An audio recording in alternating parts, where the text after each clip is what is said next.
Hello guys, welcome to build career with A S. इस video में मैं आपको सीटेट सीटीपी सितंबर 2016 का पेपर सॉल्व करवाऊंगी। इस वीडियो में सीडीपी के 30 क्वेश्चन हैं। आप लोगों को ज़्यादा से ज़्यादा प्रैक्टिस सेट सॉल्व करने चाहिए और प्रीवियस ईयर पेपर को भी सॉल्व करना चाहिए, क्योंकि अब सीटेट एग्ज़ाम में बहुत कम टाइम रह गया है।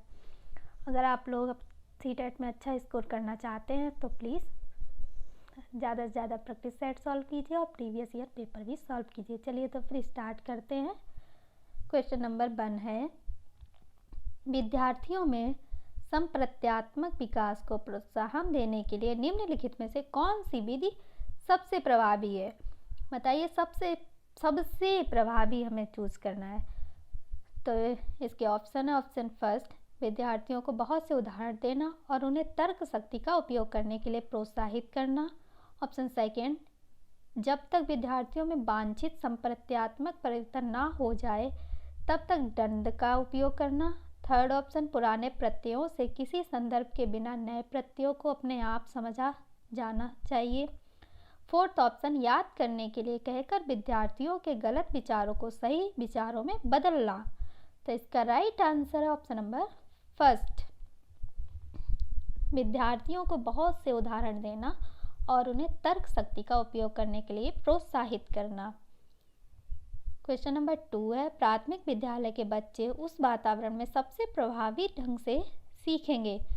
सबसे प्रभावी ढंग से किस वातावरण में सीखेंगे? बताइए। जहाँ मूल ऑप्शन है इसका, जहाँ मूल रूप से पढ़ने, लिखने और गणित की संज्ञानात्मक कुशलताओं पर ही ध्यान का केंद्र होता और बल दिया जाता है। सेकेंड ऑप्शन, जहाँ शिक्षक सारे अधिगमों में आगे होता है और विद्यार्थियों से निष्क्रिय रहने की अपेक्षा करता है। थर्ड ऑप्शन, जहाँ उनकी संवेगात्मक आवश्यकता की पूर्ति होती है और वे अनुभव करते हैं कि वे महत्वपूर्ण है।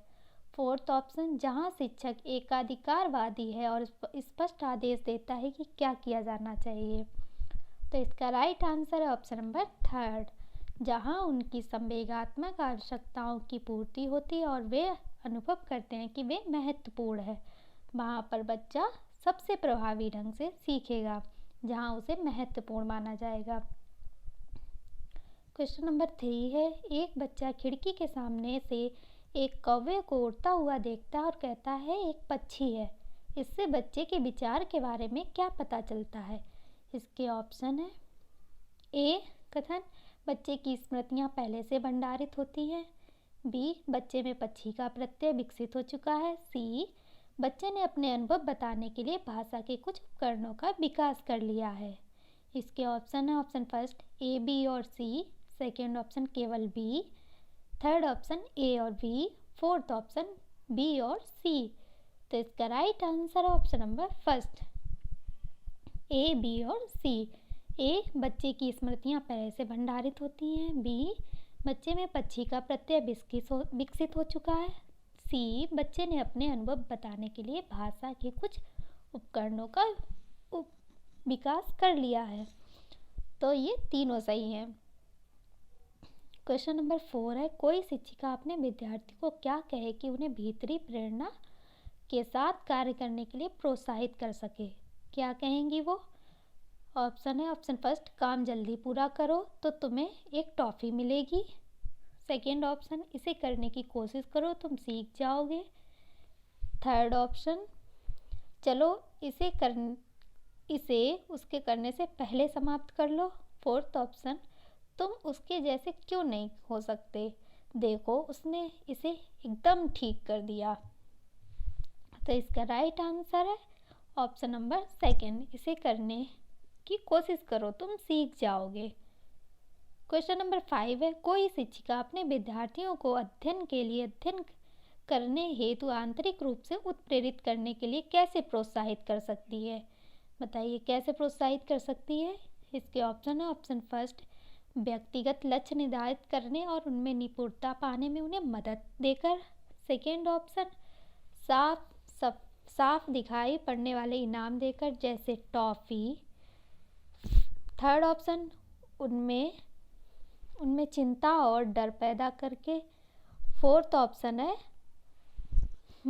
यहाँ पे मिस टाइप नहीं हो पाया, तो यहाँ पे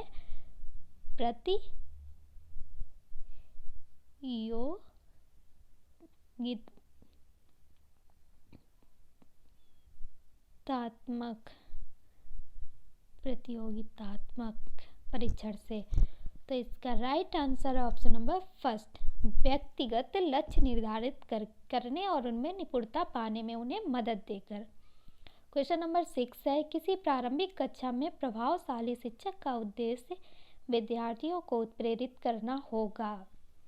इसके ऑप्शन है ऑप्शन फर्स्ट, दंडात्मक उपायों का प्रयोग करके जिससे वे शिक्षक का सम्मान करें। सेकेंड ऑप्शन, ऐसे काम करने के लिए जिससे परीक्षा के अंत में वे अच्छे अंक पा सकें। थर्ड ऑप्शन, सीखने के लिए जिससे वे जिज्ञासु बने और सीखने के लिए ही सीखना पसंद करें। फोर्थ ऑप्शन, रटकर याद करने के लिए जिससे वे प्रत्याह स्मरण करने में अच्छे बने। रटना तो हमें बिल्कुल भी नहीं बच्चों को सिखाना है कि आप रटिए, ये बोलना है आप समझ के कीजिए। तो इसका right answer option number third, सीखने के लिए जिससे वे जिज्ञासु बने और सीखने के लिए ही सीखना पसंद करें। क्वेश्चन नंबर 7 है, निम्नलिखित में से कौन सा उदाहरण प्रभावशाली विद्यालय की प्रथा का है। इसके ऑप्शन है ऑप्शन फर्स्ट, व्यक्ति सापेक्ष एवं। सेकेंड ऑप्शन, प्रतियोगितात्मक कक्षा। थर्ड ऑप्शन, निरंतर तुलनात्मक मूल्यांकन। फोर्थ ऑप्शन, शारीरिक दंड। तो इसका राइट आंसर है ऑप्शन नंबर सेकेंड, प्रतियोगितात्मक कक्षा।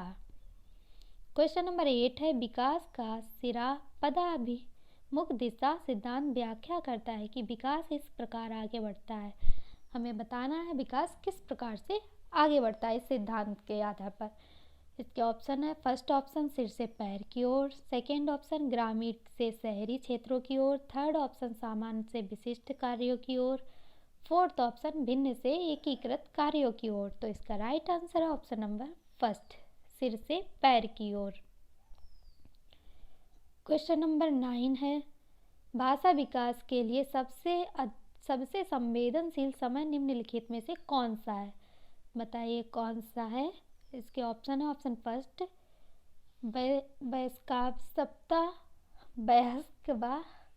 वयस्कावस्था। सेकेंड ऑप्शन, प्रारंभिक बचपन का समय। थर्ड ऑप्शन, जन्म पूर्व का समय। फोर्थ ऑप्शन, मध्य बचपन का समय।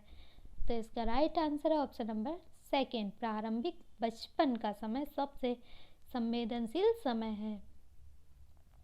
क्वेश्चन नंबर 10 है, एक 6 वर्ष की लड़की खेल कूद में असाधारण योग्यता का प्रदर्शन करती है। उसके माता पिता दोनों ही खिलाड़ी हैं। उसे नित्य प्रशिक्षण प्राप्त करने भेजते हैं और सप्ताहांत में उसे प्रशिक्षण देते हैं। बहुत संभव है कि उसकी क्षमताएं निम्नलिखित दोनों के बीच परस्पर प्रतिक्रिया का उदाहरण परिणाम होंगी।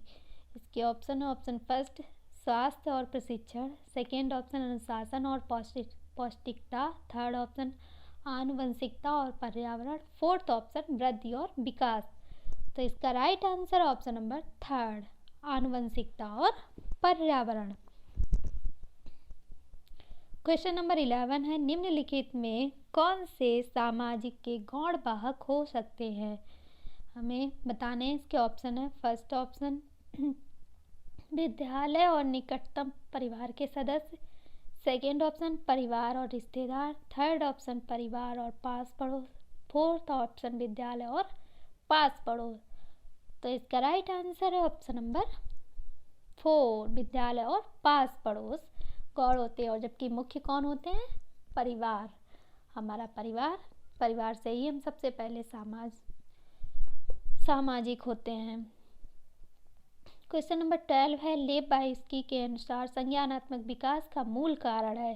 क्या मूल कारण है लेब्बाइस्की के अनुसार। इसके ऑप्शन है फर्स्ट ऑप्शन, मानसिक प्रारूपों स्कीमास का समायोजन। सेकेंड ऑप्शन, उद्दीपक अनुक्रिया युग्मन।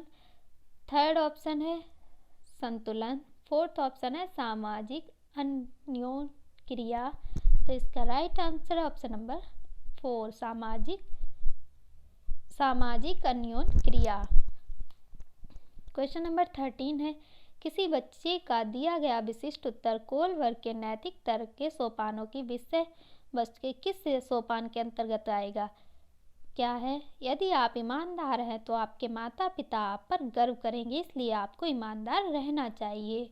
तो इसके ऑप्शन है अच्छी लड़की अच्छा लड़का अनुकूलन, सेकेंड ऑप्शन कानून और व्यवस्था अनुकूलन, थर्ड ऑप्शन दंड आज्ञाकारिता अनुकूलन, फोर्थ ऑप्शन सामाजिक संकुचन अनुकूलन। तो इसका राइट आंसर है ऑप्शन नंबर फर्स्ट, अच्छी लड़की अच्छा लड़का अनुकूलन।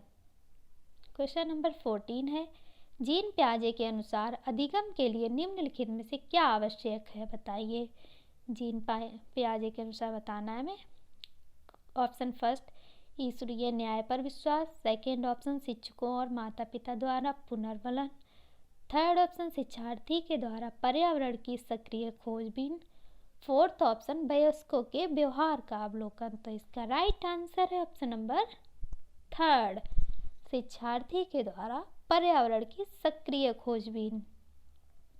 क्वेश्चन नंबर 15 है, जीन पियाजे के अनुसार प्राप्त प्रारूप स्कीमा निर्माण वर्तमान योजनाओं के अनुरूप बनाने हेतु नवीन जानकारी में संशोधन और नवीन जानकारी के आधार पर पुरानी योजनाओं में संशोधन का परिणाम के रूप में घटित होता है। इन दो प्रक्रियाओं को जाना जाता है।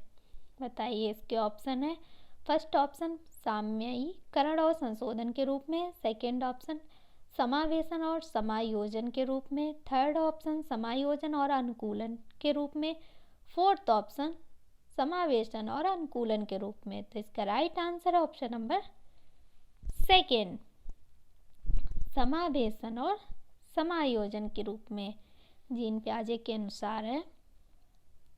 क्वेश्चन नंबर 16 है, किसी प्रगतिशील कक्षा की व्यवस्था में शिक्षक एक ऐसे वातावरण को उपलब्ध कराकर अधिगम को सुगम बनाता है जो, बताइए शिक्षक कैसे वातावरण को उपलब्ध कराए जिससे अधिगम सुगम हो?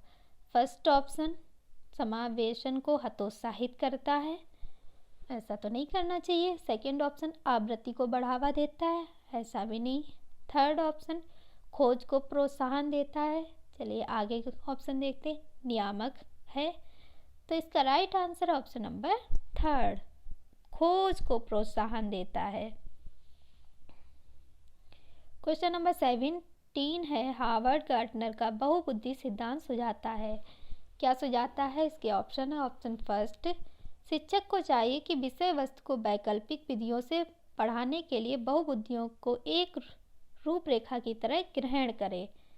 सेकेंड ऑप्शन क्षमता भाग्य है और एक अवधि के भीतर नहीं बदलती। थर्ड ऑप्शन हर बच्चे को प्रत्येक विषय 8 भिन्न तरीकों से पढ़ाया जाना चाहिए ताकि सभी बुद्धियां विकसित हों। फोर्थ ऑप्शन बुद्धि को केवल बुद्धि लब्धि IQ परीक्षा से ही निर्धारित किया जा सकता है। तो इसका राइट आंसर है ऑप्शन नंबर फर्स्ट, शिक्षक को चाहिए कि विषय वस्तु को वैकल्पिक विधियों से पढ़ाने के लिए बहुबुद्धियों को एक रूपरेखा की तरह ग्रहण करे। क्वेश्चन नंबर 18, कोई 5 साल की लड़की एक ही टी शर्ट को तय करते हुए अपने आप से बात करती कि लड़की द्वारा प्रदर्शित व्यवहार के संदर्भ में निम्नलिखित में से कौन सा कथन सही है? इसके ऑप्शन है फर्स्ट ऑप्शन जीन पियाजे इसकी व्याख्या सामाजिक अन्योन क्रिया के रूप में करेगा और लेबाइक्सकी इसे खोजबीन मानेगा। सेकेंड ऑप्शन जीन पियाजे और लेबाइक्सकी इसकी व्याख्या बच्चे के द्वारा अपनी माँ के अनुकरण के रूप में करेंगे। थर्ड ऑप्शन जीन पियाजे और लेबाइक्सकी इसकी व्याख्या बच्चे के विचारों की अहम केंद्रित प्रकृति के रूप में करेंगे।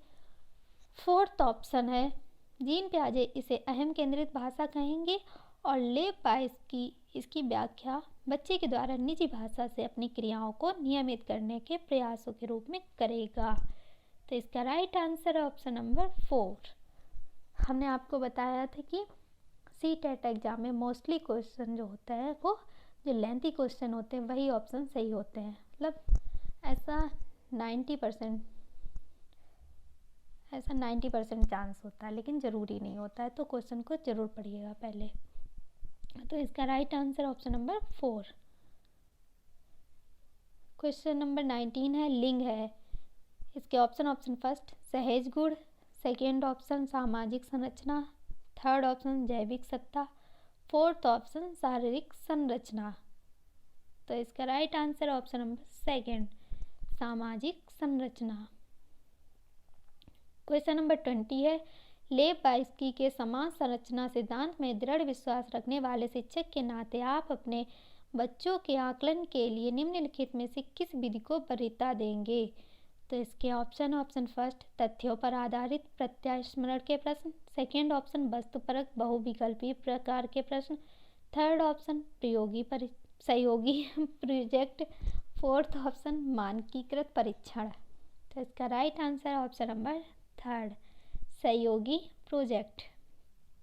क्वेश्चन नंबर 21, अपनी कक्षा की व्यक्तिगत भिन्नताओं से निपटने के लिए शिक्षक को चाहिए कि क्या चाहिए? शिक्षक को बच्चों से बातचीत करें, उनके दृष्टिकोण को महत्व दे। सेकेंड ऑप्शन विद्यार्थियों के लिए कठोर नियम लागू करे। थर्ड ऑप्शन शिक्षण और आकलन के समान और मानक तरीके हों। फोर्थ ऑप्शन बच्चों को उनके अंकों के आधार पर अलग अलग उनको नामित करे। तो इसका right answer option number first, बच्चों से बातचीत करे और उनके दृष्टिकोण को महत्व दे। यहाँ पे दृष्टिकोण होगा, दृष्टिकोण को महत्व दे, बच्चे से बातचीत होगी तभी पता चलेगा। क्वेश्चन नंबर 22 है, आकलन में उद्देश्यपूर्ण होता है यदि, इसके ऑप्शन है ऑप्शन फर्स्ट, यह केवल एक वर्ष के अंत में हो। सेकेंड ऑप्शन विद्यार्थियों की उपलब्धियों में अंतर करने हो के लिए तुलनात्मक मूल्यांकन किए जाएं। थर्ड ऑप्शन इससे विद्यार्थियों में भय और तनाव का संचार हो। फोर्थ ऑप्शन इससे विद्यार्थियों और शिक्षकों की प्रतिपुष्टि फीडबैक प्राप्त हो। तो इसका राइट आंसर ऑप्शन नंबर 4, इससे विद्यार्थियों और शिक्षकों की प्रतिपुष्टि फीडबैक प्राप्त हो। क्वेश्चन नंबर 23, राष्ट्रीय पाठ्यचर्या की रूपरेखा NCF 2005 के अनुसार शिक्षक की भूमिका है। NCF 5 2005 के अनुसार शिक्षक की क्या भूमिका है? इसके ऑप्शन फर्स्ट अनुमति परक, सेकेंड ऑप्शन सुविधादाता, थर्ड ऑप्शन सत्तावादी, फोर्थ ऑप्शन अधिनायकीय। तो इसका राइट आंसर है ऑप्शन नंबर सेकेंड, सुविधादाता। क्वेश्चन नंबर 24, अनुसंधान सुझाते हैं कि एक विविध कक्षा में अपने विद्यार्थियों से शिक्षिका की अपेक्षाएं विद्यार्थियों के अधिगम, बताइए इसके ऑप्शन क्या है? ऑप्शन फर्स्ट के साथ संबंधित नहीं मानी जानी चाहिए। ऑप्शन सेकेंड पर कोई प्रभाव नहीं छोड़ती हैं। ऑप्शन थर्ड पर महत्वपूर्ण प्रभाव छोड़ती हैं। ऑप्शन 4 का एकमात्र निर्धारक होती हैं। तो इसका right answer option number third, पर महत्वपूर्ण प्रभाव छोड़ती हैं। क्वेश्चन नंबर 25 है, विशेष आवश्यकता वाले बच्चों को शामिल करना। इसके ऑप्शन है ऑप्शन फर्स्ट विद्यालयों पर भार बढ़ा देगा। ऑप्शन सेकेंड शिक्षण के प्रति दृष्टिकोण विषय वस्तु और धारणा परिवर्तन की अपेक्षा रखता है। ऑप्शन थर्ड एक काल्पनिक लक्ष्य है।